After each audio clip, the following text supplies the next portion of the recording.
Tutorial Upgrade SSD M2. Ini SSD lamanya guys.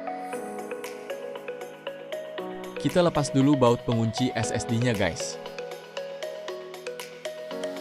Lalu kita lepas SSD yang lama guys.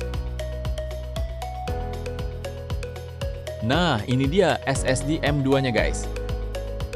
Kita pasang SSD M2-nya guys.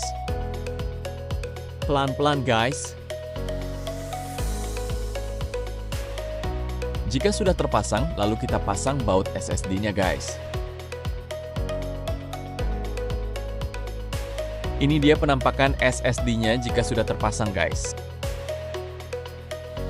Sekian, terima kasih.